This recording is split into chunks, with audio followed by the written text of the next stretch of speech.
Primero, buenas tardes. Gracias por acercarse al Salón Meridiano. Gracias también a los que están conectados de manera virtual. Hoy vamos a continuar con el ciclo de seminario. Y bueno, queremos darle la bienvenida al CGO, quien a partir de hoy va a participar del ciclo todos los segundos miércoles de cada mes. Y hoy contamos con la presencia de la doctora en geofísica Gabriela Badi. Gabriela es profesora asociada de Física del Interior Terrestre y del Seminario de Introducción a la Sismología Volcánica, y por supuesto es miembro del CGO. Y hoy nos va a hablar sobre conocer y vigilar volcanes, sismología para la mitigación del riesgo por erupciones. Bienvenida y mucha suerte. Gracias. Bueno, bienvenidos a todos, a los que no puedo saludar personalmente, obviamente todos, y a los que están conectados. Gracias por estar. Bueno, les voy a, antes de empezar la charla, les voy a contar que en realidad hoy teníamos planeado, porque teníamos unas visitas del ámbito de la sismología volcánica, que iba a estar muy interesante tener la presencia de dos sismólogas del Instituto Geográfico Nacional de España, pero bueno, por cuestiones de salud, ellas no pudieron venir, por cuestiones de salud de una, pero están bien. Pero bueno, no perdemos la esperanza de que en un par de meses podamos tenerlas aquí y escuchar la charla que nos iban a dar, muy interesante, sobre la gestión de la erupción de La Palma y sobre, bueno, iba a haber después una charla conjunta con el director del Observatorio Argentino de Vigilancia Volcánica sobre el monitoreo en Isla Decepción y en la ampliación de la red del volcán Peteró. Así que, nada, ese es el comentario para que cuando aparezca esa charla no se la pierdan, porque realmente va a estar muy interesante. Por ahora, nada, cubrimos el bache, también con un poco más de sismología volcánica. Para algunos puede ser una charla que algo ya han escuchado en reuniones previas que hemos tenido, pero hemos intentado actualizarla con últimos resultados que hemos ido obteniendo con el grupo, así que espero que no se aburran. Bueno, como dice el título de la charla, conocer y vigilar volcanes, sismología... Me olvidé de compartir acá. Ok. Sismología para la mitigación del riesgo por erupciones, ¿sí? En general, para todos aquellos que nos toca trabajar en cuestiones de amenazas geológicas, como suelen decir, aunque seamos geofísicos, las amenazas son de origen geológico y nosotros como geofísicos las estudiamos. Tenemos que siempre tener muy en cuenta, y eso se los decimos muchas veces a nuestros estudiantes, incluso a profesionales que por ahí no trabajan en el área, de ser muy cuidadosos en el uso del vocabulario cuando nos toca interactuar con organismos que decimos tomadores de decisión o responsables de la gestión del riesgo, ¿sí? Entonces voy a tratar, no se van a dar cuenta, pero voy a tratar de utilizar siempre los términos que corresponden, porque a veces nosotros como geofísicos no nos damos cuenta y metemos la pata en el uso de la terminología. Y en este caso el título está pensado, porque lo que hacemos nosotros es investigar para tratar de ayudar a mitigar el riesgo. No podemos mitigar el peligro, ya lo saben, ¿sí? Porque el peligro está. Tenemos que conocerlo y tratar de, con nuestras investigaciones, disminuir el riesgo de la gente ante el peligro. Y el riesgo depende de muchos factores, ¿no es cierto? O sea, depende del peligro, pero depende también de la vulnerabilidad, de la exposición y de otras cosas más. Y obviamente de la infraestructura y su valor para el funcionamiento socioeconómico, ¿no? Así que bueno, a eso vamos, a tratar de investigar para devolver a la sociedad lo que nos demanda a partir de nuestro saber. Así que, para empezar, ya que vamos a hablar de sismología volcánica, Obviamente nuestra actividad es con volcanes activos. ¿Y a qué llamamos volcanes activos? Bueno, me fui a la fuente de, digamos, a la base de datos de información de volcanes que hay en el mundo, que para los que no lo saben está en el Instituto Smithsoniano, donde es la sede, digamos, de toda la información del programa de volcanismo global. Y ahí la página dice, bueno, ¿cuántos volcanes activos hay y qué es un volcán activo? Nosotros en general, cada grupo, cada país o cada ciencia puede definirlo de una manera diferente, pero se ponen plazos y los plazos para definir cuándo un volcán es activo varían según la cultura, según la sociedad. No es lo mismo un volcán activo, digamos, cuál es el periodo de actividad de un volcán para la cultura china, por ejemplo, con la antigüedad milenaria que tienen, que para la cultura americana, con el registro documentado de erupciones que podemos llegar a tener, documentado o por lo menos por tradición, lo que se sabe. Entonces, en general se usa el término de, digamos, decir un volcán activo es aquel que ha tenido actividad dentro del Holoceno, pensando en que, bueno, después de las glaciaciones, entonces estamos hablando de un tiempo de, no sé, 10.000, 11.000 años, según la escala que le quieran poner. Y después está el tema de cuántos volcanes hay. Y bueno, eso también depende de la información que tenemos, que va cambiando a medida que vamos investigando, a medida que vamos relevando, y además siempre hablamos de los volcanes que podemos ver. No podemos hablar de los volcanes submarinos que no podemos ver, entonces todos los números que ustedes vean son de volcanes en superficie terrestre o en islas, ¿no? Pero por encima del nivel del mar. Y por otro lado, una cosa son los volcanes activos y otra cosa son las erupciones. Podemos tener muchas más erupciones que volcanes activos. Y ejemplo corto, para no decir todos los números, volcanes con erupción confirmada desde 1960, 333, y erupciones confirmadas desde 1960, 2258. ¿Está? Y ojo, porque de esas 2066 se sabe que han terminado, pero hay volcanes que están activos desde hace qué sé yo cuántos años. Y siguen. Entonces, bueno, toda la información que ustedes puedan ver es siempre relativa, ¿sí?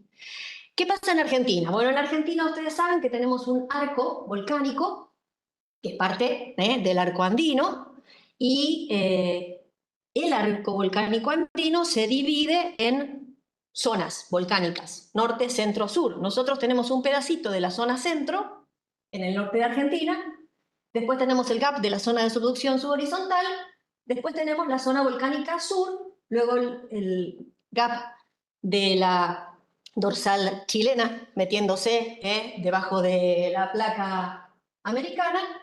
Entonces ya en la placa antártica, en la subducción de la placa antártica, tenemos la zona volcánica austral. 3 franjas de arco volcánico separadas por 2 gaps que tienen sus razones tectónicas de ser, ¿sí? ¿Cuántos volcanes? Bueno, del orden de 120 volcanes activos aproximadamente. Obviamente esto sigue hacia la Antártida, ahí podemos agregar algunos volcanes más, ¿sí? Y tenemos más de 38 que están o en el límite entre Argentina y Chile o enteramente en territorio argentino. Es decir que si nosotros decimos los volcanes sobre los que Argentina puede hacer alguna acción, son más de 38. Pero no son los que pueden afectar a Argentina, porque los volcanes que están en territorio chileno, por la circulación general de la atmósfera, en general, los productos fluidos que van por tierra, el lava, suelen descargar hacia el lado oeste, pero la ceniza, lo más común es que venga hacia el lado este. Entonces, si bien no podemos monitorear con instrumental en tierra volcanes del lado de Chile, sí podemos estar atentos y tenemos que estar atentos a su actividad para avisar a la población, o bueno, vieron que hubo audiencia pública en el SMN ahora, también la BAAC de Argentina tiene un rol muy importante en el aviso de ceniza en la atmósfera para la aviación, ¿sí? Fundamentalmente. Entonces, ese mapita es bastante importante para que las autoridades o los organismos de ciencia y técnica responsables de la vigilancia de todas las amenazas geológicas se pueda plantear la necesidad de establecer un monitoreo, ya sea por tierra o remoto, de los volcanes que nos pueden afectar. Así es como el Servicio Geológico Minero Argentino realizó primero en 2016 y luego lo actualizó en 2024 el ranking de riesgo relativo. El ranking de riesgo relativo porque justamente no le pone valores absolutos, sino que los ordena por peligrosidad y luego por riesgo. Entonces, en Argentina, por ejemplo, ahí tienen la tabla, en Argentina el volcán más peligroso por las características de sus erupciones sería el Peteroa, ¿sí? El complejo volcánico Planchón Peteroa. Pero por la cercanía a las poblaciones, por la afectación, no es el más riesgoso. El más riesgoso es el Copahue, porque tiene poblaciones a menos de 10 kilómetros, 9 kilómetros de distancia. Entonces, ahí tienen el ranking de riesgo relativo, primero el Copahue, luego Planchón Peteroa, luego Lanín, Laguna del Maule, Cerro Blanco, Tupungatito y así siguiendo. Entonces, con esta lista, en realidad con el ranking anterior, ya el Servicio Geológico Minero Argentino decidió cuáles iban a ser los volcanes que debían ser considerados en primer lugar para su vigilancia instrumental. Entonces, les cuento rápidamente cuáles han sido los hitos en la vigilancia volcánica en Argentina. Este ranking llevó tiempo de realizarse. Su primera publicación fue en 2016, pero llevó varios años porque tiene todo un trabajo de investigación y de cálculos probabilísticos y construcción de escenarios, modelos. De hecho, fue una colaboración entre justamente el Servicio Meteorológico y el Servicio Geológico, su elaboración. Entonces eso empezó en 2008, cuando el CGMAR crea el Programa de Evaluación de Amenazas Volcánicas. Resulta que mientras estaba esto en curso, mientras estaba haciendo esta investigación, en 2012 inicia la erupción del volcán Copahue. Un proceso muy largo que podríamos decir que finalizó, creemos, en 2022, aunque ahora otra vez está dando alguna señal. 2013, en el medio de este proceso eruptivo del volcán Copahue, Argentina y Chile por primera vez se ponen de acuerdo y firman un convenio binacional para el monitoreo de volcanes limítrofes. Y así es como Chile obtiene permiso de Argentina para instalar instrumentación en nuestro territorio. Nosotros todavía no teníamos disponibilidad de equipos, más que unos poquitos que se instalaron, pero no estábamos en condiciones de hacer un monitoreo en tiempo real. En 2016 comienza la crisis sísmica en el complejo volcánico Planchón Peteroa, y ese mismo año se aprueba la ley 27.287, que es el SINAGIR, es el Sistema Nacional de Gestión Integral del Riesgo. Eso implica que el país, digamos el gobierno, asume una coordinación de lo que es la gestión del riesgo a nivel federal. No pasa por encima de la soberanía, de la autonomía de las provincias, pero sí asiste a las provincias en caso de necesidad. Y así es como se empiezan a redactar protocolos de acción ante distintos tipos de amenazas, porque es la gestión integral del riesgo para todos los tipos de amenazas, naturales y antropogénicas. En 2017, justo cuando se está implementando esta ley, inicia formalmente sus actividades el Observatorio Argentino de Vigilancia Volcánica. En 2018 el observatorio justamente coordina la actividad de revisión del protocolo de gestión de la información entre instituciones ante amenazas volcánicas que pueden afectar al territorio argentino. Y ahí tuvimos la oportunidad de participar activamente en esa revisión y, podríamos decir, nueva redacción, porque se cambió muchísimo del protocolo. Y ese mismo año, la erupción final del complejo volcánico Planchón-Peteroa, que se acuerdan, había empezado a tener actividad sísmica en 2016, pero recién entró en erupción en 2018. El Observatorio Argentino de Vigilancia Volcánica había presentado un proyecto para financiar, a través de un BAPIN, la instrumentación de las redes de monitoreo en los volcanes que se habían elegido dentro del ranking. Y hubo que hacer alguna modificación en cuanto a qué volcanes se iban a monitorear, porque obviamente, como suele ocurrir, los fondos no llegaban completos, vieron en el Estado, hay que ver las cuotas que te adjudican año a año, bueno, entonces se hicieron convenios con organismos provinciales, y en este caso con la provincia de Neuquén, que había comprado instrumentación, y entonces allí se pudo empezar a instrumentar los volcanes más riesgosos de Neuquén, ¿no? El paso siguiente sería entonces continuar, digamos, con las de Mendoza. Así es como en 2020, en medio de la pandemia, se hace la ampliación de la red de monitoreo del volcán Copahue. En 2021, la ampliación de las redes del Lanín y de Laguna del Maule. En 2023, pudimos poner en prueba aquel protocolo de gestión de la información cuando ocurrió la reactivación del Láscar. Ese mismo año se hace la ampliación de la red de monitoreo en Isla Decepción, y este no estaba, este era fuera de protocolo, fuera de libreto. Esto ocurrió porque justamente desde el Instituto Antártico Argentino solicitan que el CEGEMAR actúe en el monitoreo de Isla Decepción, porque había habido una crisis sísmica bastante importante en la zona del estrecho de Bransfield, entre 2020 y 2021, y entonces piden que empecemos a tomar cartas en el asunto.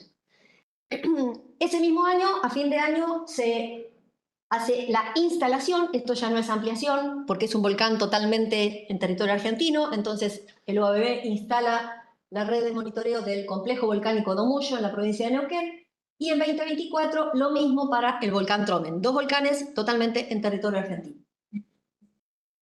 2025, una nueva erupción del complejo volcánico Planchón-Peteroa, y el Planchón-Peteroa recién, digamos, en 2016, en la crisis sísmica se le había instalado una estación con monitoreo en tiempo real, pero todavía no había recursos, porque Peteroa es Mendoza. Yo les dije que se había hecho un convenio con la provincia de Neuquén, entonces todo el instrumental era de la provincia de Neuquén. El instrumental que se había puesto en Mendoza era propio de SEGEMAR. Entonces, recién en 2026, después de esta nueva erupción del Planchón Peteroa, se hacen las gestiones con el gobierno de la provincia de Mendoza, y SEGEMAR aporta el instrumental para la ampliación de la red de monitoreo del Planchón Peteroa. Los detalles de todo esto, seguramente, cuando venga esa charla que les mencioné, que se suponía que iba a ser hoy, van a tener más información al respecto. Yo no me quiero detener más que ponerlos en autos de cómo fue la cosa. Permanentemente estuve hablando de volcanes binacionales en el caso de la cordillera de los Andes, ¿sí? Y algunos en territorio argentino. Pero cuando hablamos de Decepción, la isla Decepción en la Antártida, esta isla venía siendo monitoreada en tiempo real en los veranos desde hace muchísimos años. Desde que nosotros empezamos a hacer sismología volcánica, en los veranos la isla era monitoreada por una colaboración entre Argentina y España. Luego se quedó España sola, porque nosotros, bueno, tuvimos algunos problemas técnicos, Y después comenzaron ellos a monitorearla en tiempo real. En 2021, podemos decir, oficialmente el IGN español se hace cargo. Entonces, en 2023, cuando solicitan al OABB que se haga cargo de la red argentina en Isla de Excepción, comienza la colaboración con el Instituto Geográfico Nacional de España. De ahí que Argentina tiene para lo que es el monitoreo volcanológico convenios con Chile y con España, ¿sí? Y ahí una imagen rápido de cada uno de los volcanes que les mencioné. Ahí tienen la red actualizada. Esta es la red que quedó este año instalada en el mes de febrero en el volcán Planchón Peteroa. Aquí tienen, en cada uno hay una foto, como verán, del volcán, del grupo de instalación o alguna foto de una estación o de algo interesante para ver. El mapa de la red y a la derecha la ubicación del volcán con algún circulito que resalta en cada oportunidad indicando dónde está ese volcán.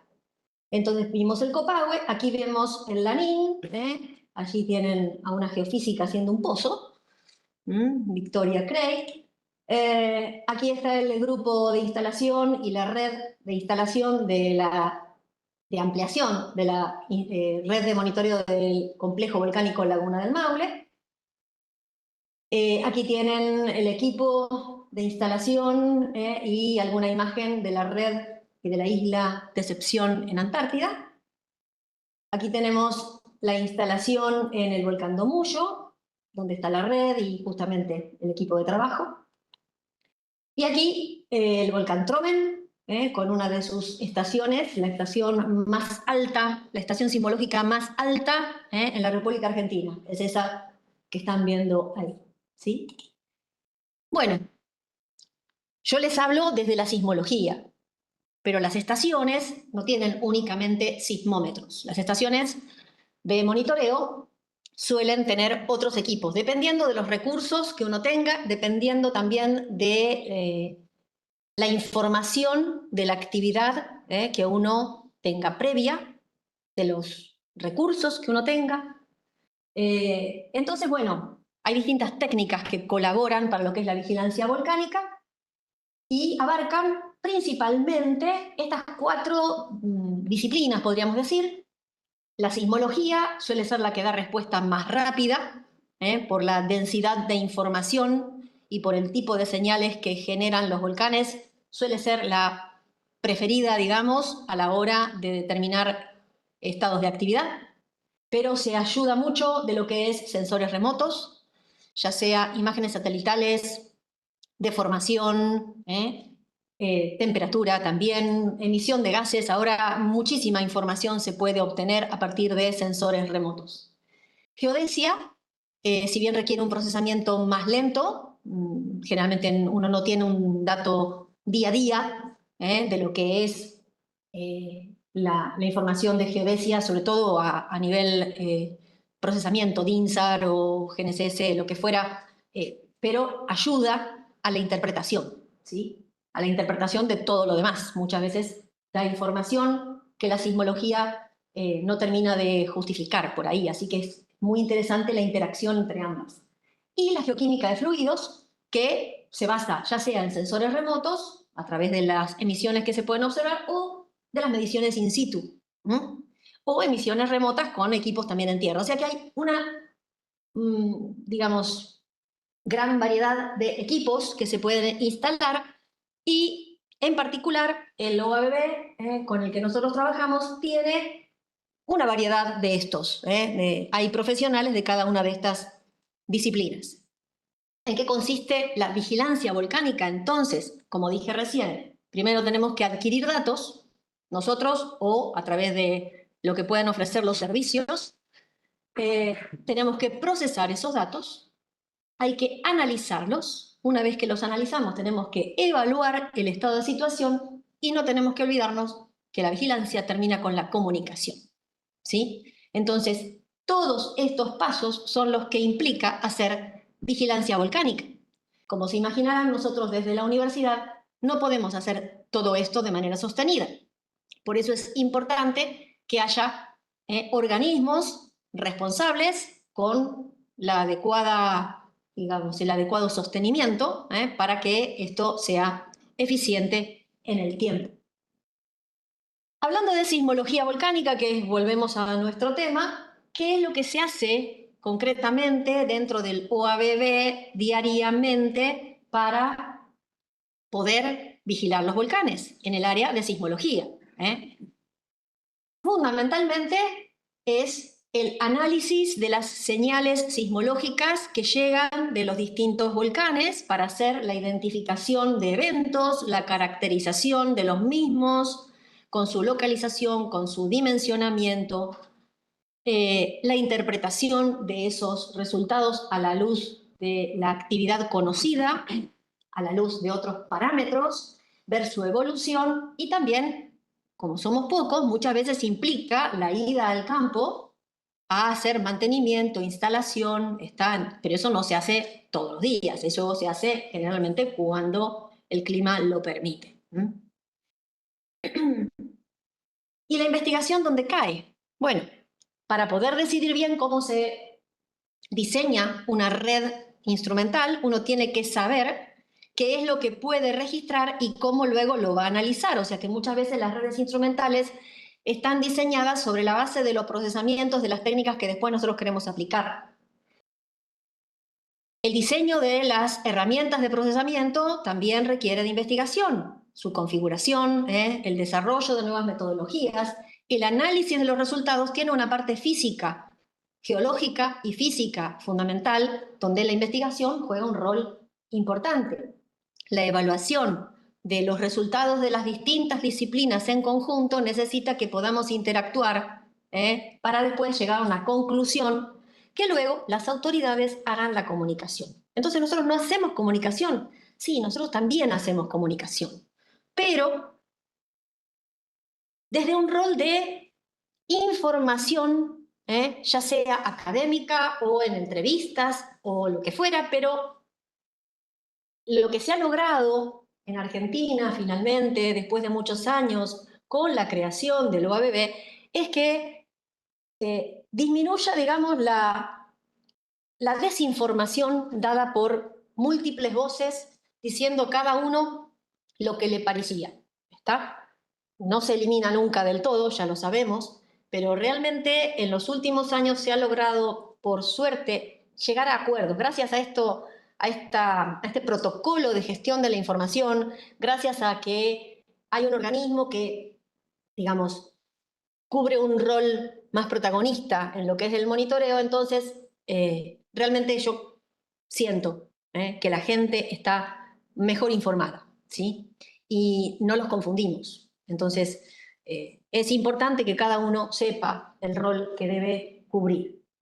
Bueno, pero el OABB obviamente no puede hacer todo solo, porque son poquitas personas, entonces tiene una red importante de colaboración.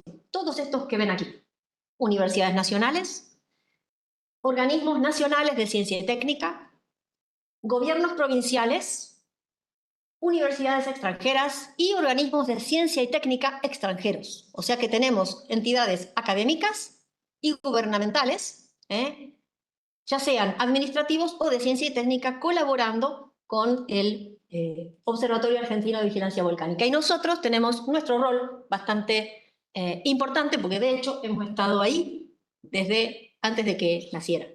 Sí. Bueno, ¿nosotros quiénes?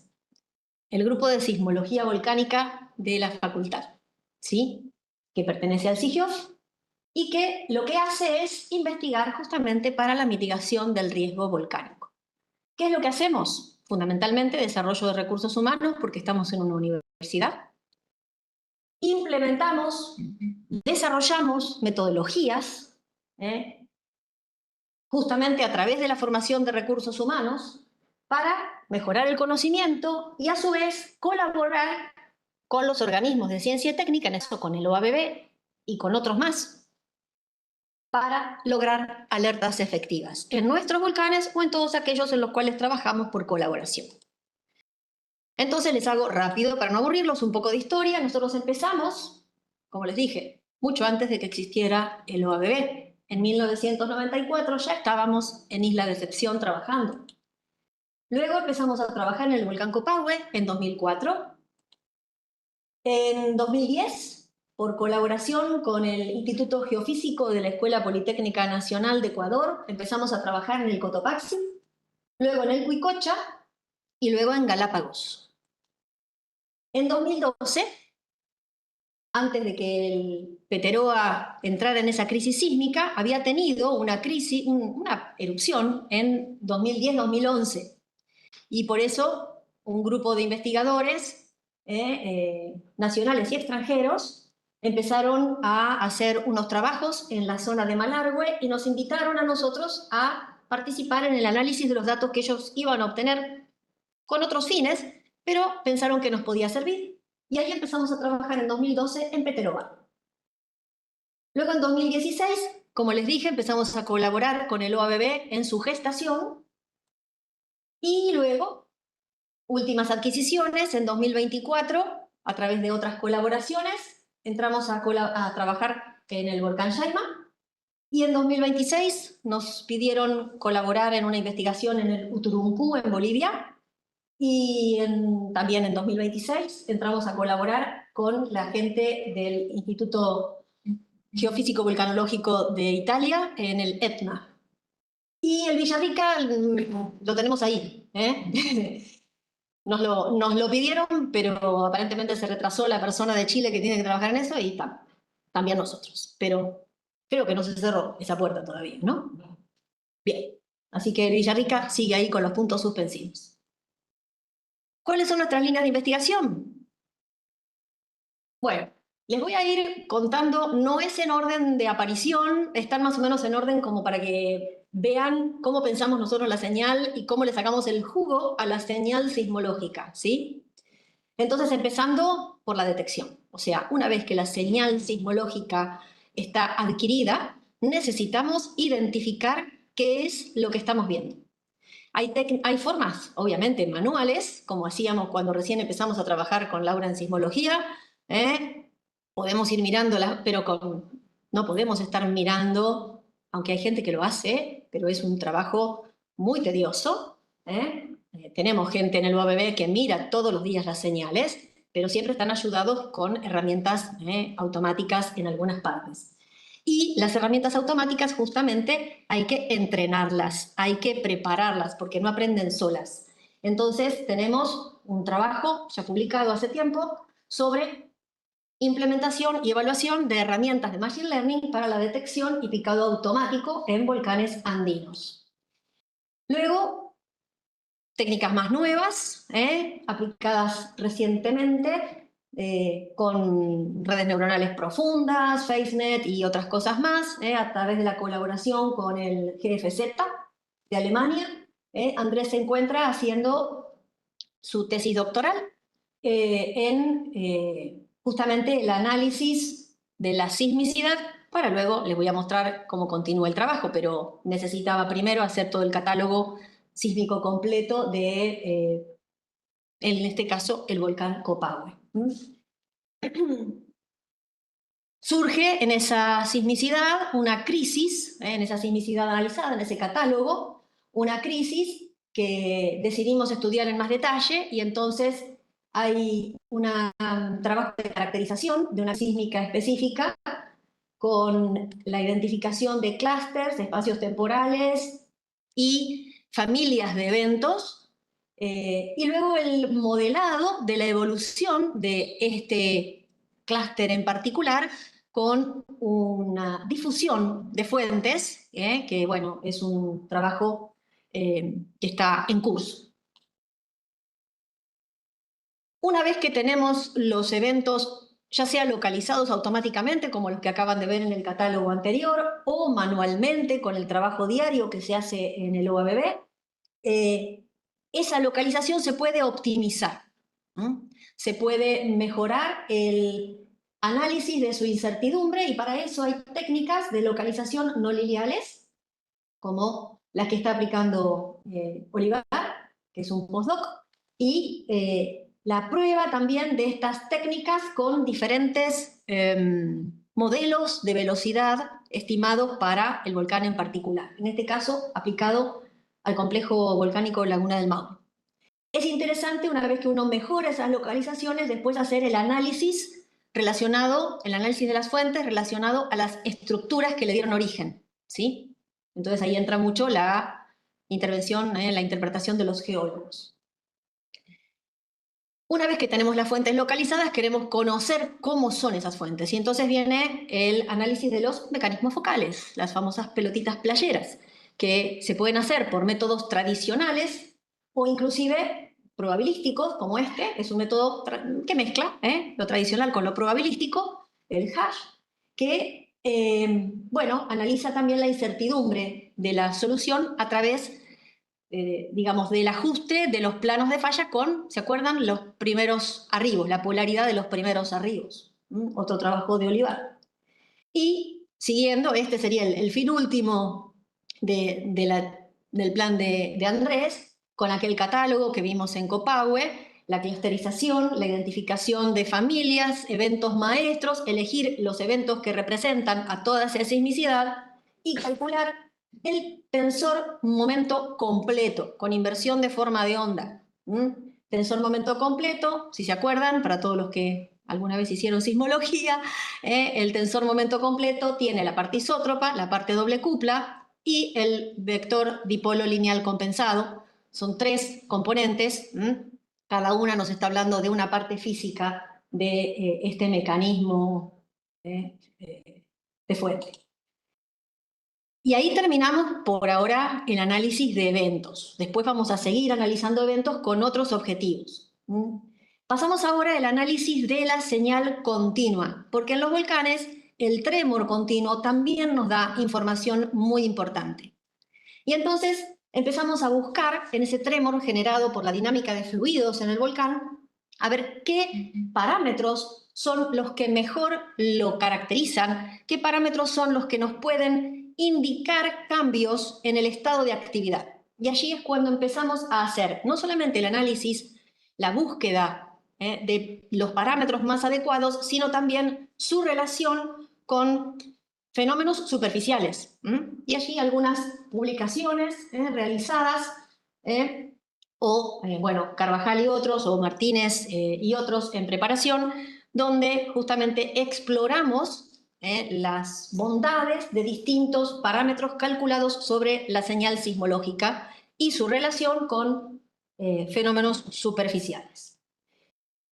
Hablando de parámetros de la señal sismológica continua, fuimos probando diferentes técnicas que habían dado buen resultado en otros volcanes, y así es como tuvimos una tesis de grado en 2022 analizando variaciones de velocidad en el subsuelo para el caso de la erupción del volcán Sierra Negra, donde evidentemente la curva naranja les muestra cómo varió la velocidad del subsuelo antes de la erupción, que está marcada con una línea segmentada. Entonces eso dio como resultado un trabajo muy interesante que fue publicado.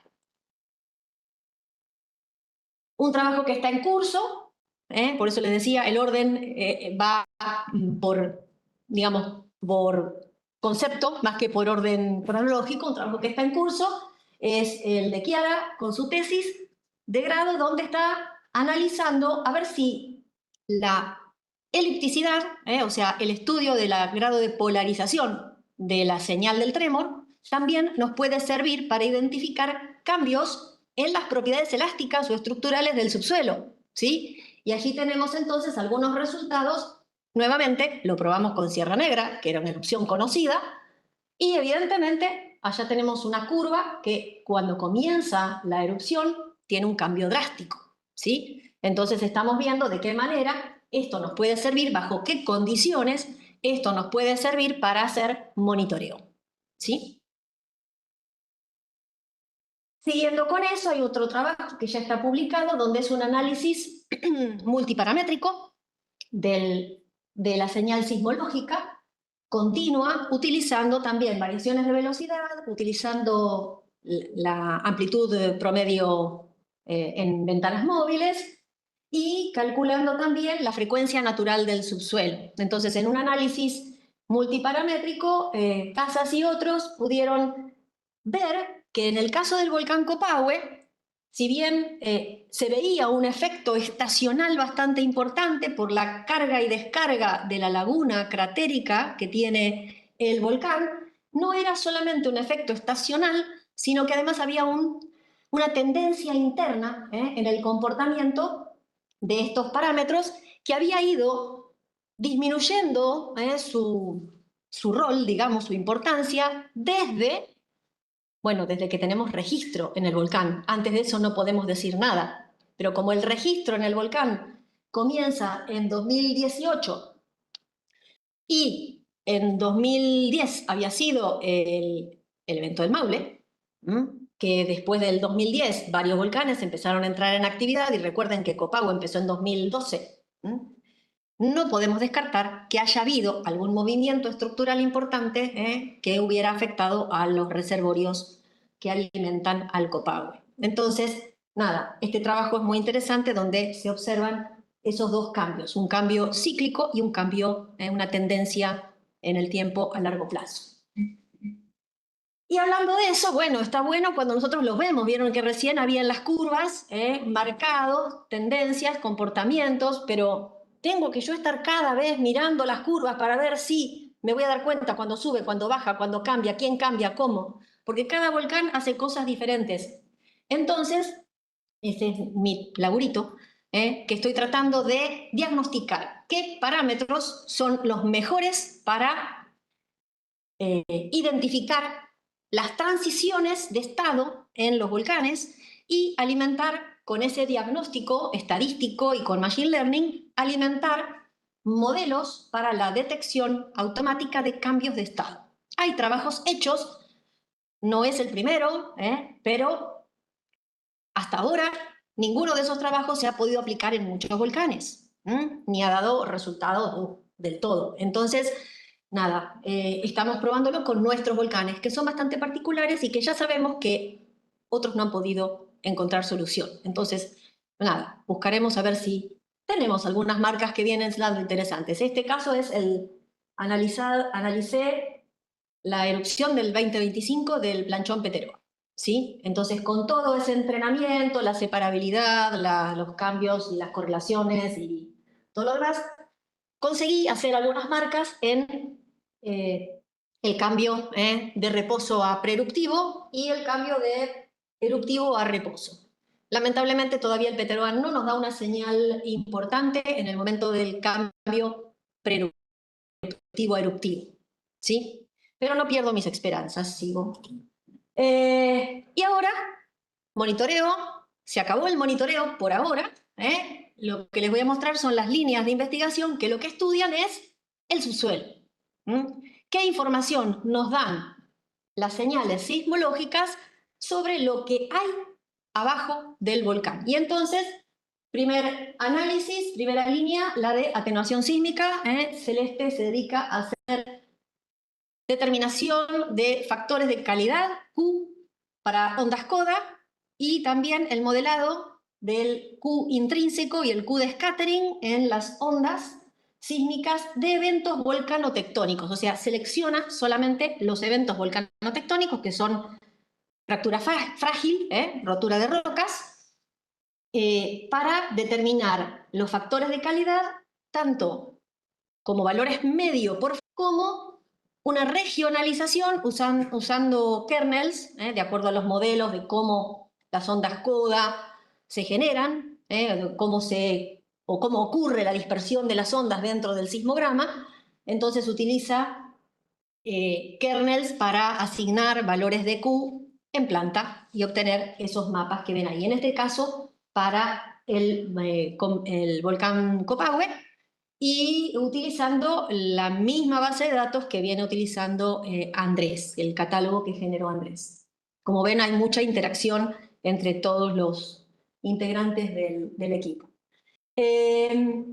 Otro trabajo ese trabajo está en preparación, el que mencioné recién, pero otro trabajo que ya está publicado es uno que surgió de la tesis de grado de Eugenia Agüero, que es la determinación mediante interferometría sísmica usando autocorrelación de telesismos, en este caso, no sismos locales, sino telesismos, determinó las estructuras profundas en el manto debajo de Islas Galápagos. Veníamos trabajando en Islas Galápagos, pero hay una gran discusión acerca de cómo es el punto caliente que alimenta a Islas Galápagos, qué características hay en el manto hacia abajo. Entonces, utilizando esta técnica de interferometría sísmica, ella pudo encontrar algunas de las discontinuidades dentro del manto a través de del stack, de las autocorrelaciones en todas las estaciones de la red que funcionó en Galápagos durante un tiempo.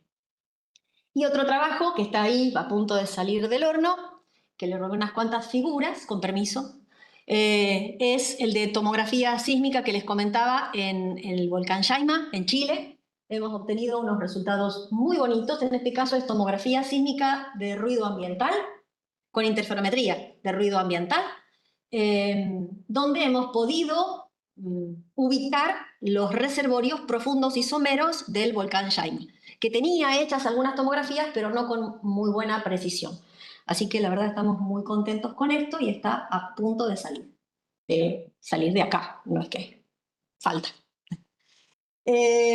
Otro trabajo que está avanzando es el trabajo de la tesis doctoral de Eugenia, donde ahora está trabajando con interferometría sísmica, pero en lugar de hacer correlación de señales en distintas estaciones, hace correlación entre distintos eventos. O sea, en lugar de trabajar con un sismo en distintas estaciones o de un sismo con el mismo en una misma estación, ahora hace correlación cruzada de sismogramas de distintos eventos. ¿Por qué? Porque con eso logra eliminar digamos, la influencia de la parte somera y quedarse únicamente con una forma de onda que hubiera viajado entre los dos eventos. Con eso que logramos densificar los modelos de velocidad, mejorar la resolución de los modelos de velocidad, porque no podemos poner sismómetros a 30 kilómetros de profundidad. Entonces, una manera de tener información de qué es lo que está ocurriendo allá abajo es con la interferometría sísmica de eventos, la ICE. Y ya tenemos los primeros resultados muy interesantes para el volcán Uturuncu, a través de una colaboración con proyectos internacionales, ¿sí? Y la última novedad es que nos han adjudicado un proyecto, en realidad es un subsidio para proyectos, un subsidio de movilidad para proyectos de colaboración entre Argentina Argentina e Italia, perdón, en particular con el INGIBU. Hemos armado un proyecto para trabajar en el Etna y en Copahue o Peteroa, dependiendo de lo que terminemos de organizar. Estamos en el inicio del proyecto.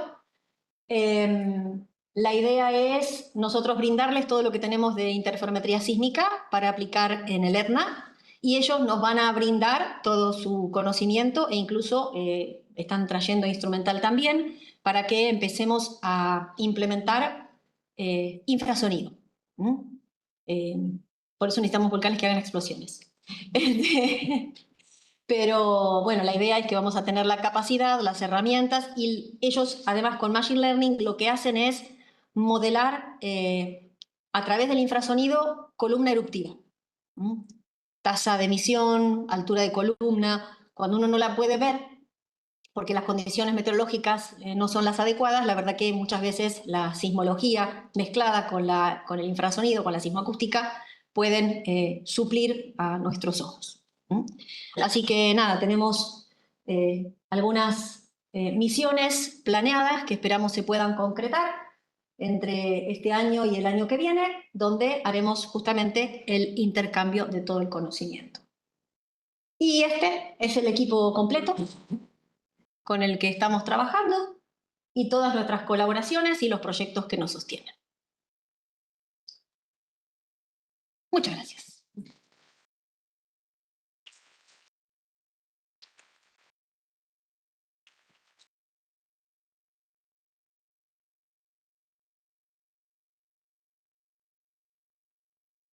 Bueno, muchísimas gracias, Gabriela, por la charla. A ustedes. Muy buena.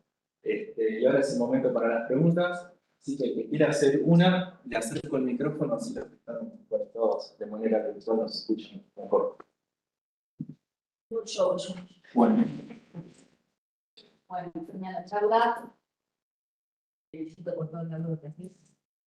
A la gente joven que manejas, es muy importante. Pregunta sobre el trabajo tuyo. ¿Estás con infraestructura de trabajo? Sí, Con la crisis última. sí. ¿No puedes mencionar tú una de si algo? Quiero ajustarlo con esta. No le quiero decir a Machine Learning nada de la vieja. ¿Puedes probar con esta? Obvio. ¿Y alguna otra? ¿Vos, Paco? Sí, también. O sea, pensando por el cambio. Obvio. Sí. Totalmente. Pasa que no quiero, dicen que no recuerdan, pero todavía no les creo. Entonces quiero terminar de probar todo con esto, o sea, usar para entrenamiento solamente esta. Y después, por suerte, la del 2018 en Peteroa fue muy parecida en cuanto a las señales, así que tengo fe. Pero me falta un poquito de terminar de ajustar algunas cosas porque todavía estoy acomodando digamos, el código es todo nuevo, no es que traje un código de algún lado, no. Entre la IA y yo, Claude me está ayudando un montón, lo tengo que reconocer. Voy depurándolo, cambiando cosas, metiendo y... ¿Entra la famosa kurtosis que nos habló Jesús o no? Uy, sí, ya la tiré la kurtosis. No, la kurtosis la dejé. Tiré el skewness porque sí, pero todo entra. Todos los parámetros. Incluso sus derivadas, las derivadas con distintos intervalos de tiempo y después remuestreo. O sea, sí, tengo que jugar mucho porque lo bueno es que cuando uno ya conoce la señal y sabe cómo se comporta, puede tomar decisiones sobre qué matemática puede ser buena o no, porque la matemática por sí misma sola a veces nos engaña. Entonces, cuando uno ya conoce las señales, ya sabe más o menos qué es lo que está esperando y la matemática te ayuda a descubrir eso. Pero si la dejas sola, la matemática te puede vender fruta. Gracias.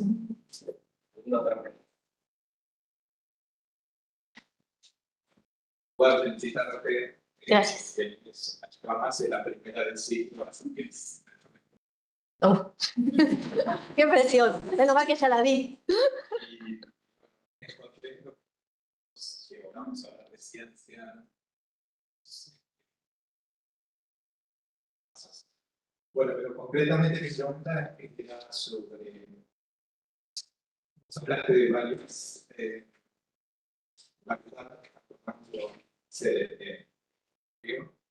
Hablaste de geofluidos. Me parecía que hablaban solamente de gases. Ustedes, si también cuando eran la concentración de carbón suele ser si hay algún tipo de esos muestreos en agua. Sí, se hacen muestreos de gases y de agua, las dos cosas. Sí, cuando hay posibilidad de hacerlo, porque el tema acá es que todavía no tenemos, digamos, en el OABB, equipos, o sea, hay un multigas que se ha instalado en alguno de los volcanes, que ha permanecido funcionando durante un tiempo, pero todavía no tenemos equipos que hagan análisis de fluidos, ponele de manera continua y que puedan enviar datos. Incluso el multigas trabaja un tiempo, pero por ahí no de manera permanente. Sí tenés los DOAS para gases, eso sí, porque lo puedes poner remoto. El DOAS es como un telescopio chiquitito que mira cómo digamos, la columna de gas absorbe, digamos, elimina algunas frecuencias, es un espectrómetro, ¿sí? Entonces, ve la radiación pasando a través de la nube y obviamente cuando faltan algunas frecuencias, ahí tengo ese gas, ¿tá? Pero eso se mide desde lejos, ¿no? Entonces, el tema es ese, que la toma de muestras para análisis de fluidos se hace cuando hay campañas. Y las campañas están limitadas por el clima y la plata. Otra preguntita rapidita. El observatorio se ha evolucionando. Bueno, después de muchos intentos de conseguir una sede más cerca de un volcán, se ha postergado eso porque hubo recortes, obviamente. Entonces, en este momento el observatorio sigue funcionando en Sejemar. Por suerte se le ha otorgado algunas oficinas más, ya no están tan amontonados. Y aparte de eso, se le ha asignado una sala donde se acomodó una sala de monitoreo. Está a punto de estrenarse, una sala de monitoreo con video wall, o sea, está linda realmente. Van a poder trabajar mucho más cómodamente. Y en cuanto a personal, ha ido creciendo lentamente, pero ha ido creciendo. A esta altura ya tenemos 2 sismólogas que están haciendo el análisis diario, que eso es una tarea realmente muy necesaria. Aparte de eso, bueno, tenemos un becario postdoctoral de acá, que en realidad está trabajando allá, que es Julián, que también está asistiendo, hace su investigación, pero a su vez asiste en lo que es monitoreo a las chicas. Bueno, estoy yo, está Augusto también. Después de eso, en el área de geodesia, tenemos 2 personas, por suerte, trabajando en el área de geodesia. Se ha enriquecido mucho el OABB con investigadores CONICET que han conseguido o sea, que han sacado su carrera con lugar de trabajo en el OABB. O sea, ha crecido con personal propio de Sejemar poquito, pero muchos son CONICET, que se han unido al grupo de esta manera, ¿no? A través de la carrera de investigador. Así que bueno, hay gente en geodesia, hay una persona en geoquímica de fluidos, cada vez que tenemos reuniones y decimos hagamos una reunión del área, él dice yo ya me reuní, porque está solo. Y entonces, bueno, hay geoquímica de fluidos, pero él trabaja en colaboración también con la gente de la UBA, ¿no? Digamos, lo que es sismología trabaja con todos nosotros, y el que hace geoquímica de fluidos trabaja en colaboración con la gente de la UBA. Y después está el área de sensores remotos del Sejemar, que asiste también con todo lo que es satelital, DINSAR y lo que sea, y bueno, también la detección de gases satelital y temperatura. Digamos que no son específicamente OABB, pero que colaboran directamente. Hay un número creciente de geólogos trabajando en lo que es peligrosidad. Y creo no olvidarme de nadie.